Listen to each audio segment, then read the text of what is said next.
பலனற்று போன நம்மை தம்முடைய இரக்கத்தால் பலப்படுத்துகிற கிறிஸ்துவின் நாமத்தினால் உங்கள் அனைவருக்கும் என் அன்பின் வாழ்த்துகள்.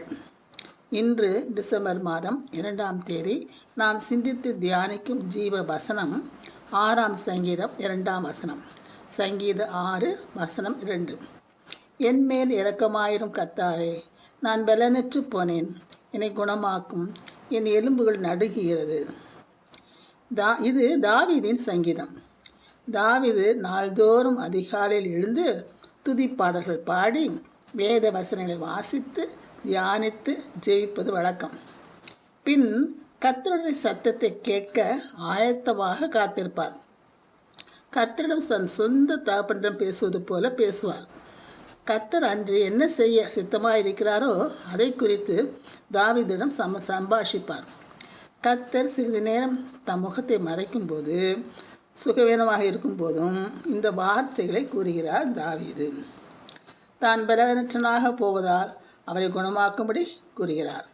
இயேசுவானவர் கூட சிலுவையில் தொங்கின போது பிதாவானவர் சிறிது நேரம் தம் முகத்தை மறைத்த போது, என் தேவனே, என் தேவனே, ஏன் என்னை கைவிட்டீர் என்று மொழிந்தார்.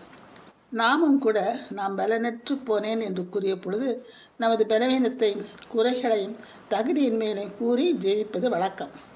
கர்த்தர் நமக்கு இரக்கம் காண்பித்து நம்மை பலப்படுத்த கேட்பது உண்டு. கிறிஸ்துவுக்குள் நமக்கு பலன் உண்டு என்பதை விசுவாசித்து ஜெபித்து பெற்றுக்கொள்ள வேண்டும்.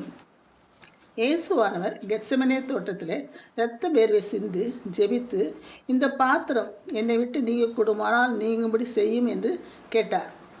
அப்பொழுது பிதாவானவர், அது மட்டுமல்ல, நீர் உம்முடைய சித்தத்தின்படி அல்ல, என்னுடைய சித்தத்தின்படி, பிதாவின் சித்தத்தின்படியே செய்யும் என்று கேட்டார். அப்பொழுது பிதாவானவர் தம்முடைய தூதர்களை அனுப்பி இயேசுவை பலப்படுத்தினார். அதுபோல் நாம் சோர்வில் வழியே கடந்து போகும் பொழுது கர்த்தர் நம்மளை பலப்படுத்துவார். அவருடைய கிருபையினால் நாம் பலன் அடைவோம்.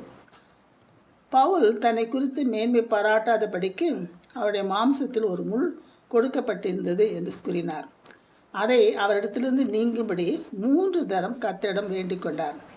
அவருக்கு கர்த்தர் தன்னுடைய கிருபை பவுலுக்கு போதும் என்றும், பவுலுடைய பலவீனத்தில் கர்த்தருடைய பலம் பூரணமாய் விளங்கும் என்றும் கூறினார். கர்த்தருடைய இரக்கத்தால் பலம் பெற்றார், குணமானார்.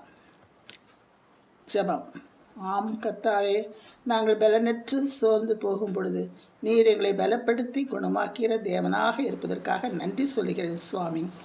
உடைய இரக்கத்தை காண்பியும், உடைய கிருபை எங்களுக்கு போதுமானது சுவாமி. கர்த்தராகிய இயேசு கிறிஸ்துவின் மூலம் இவரை கேட்கிறேன் சுவாமி. ஆமேன்.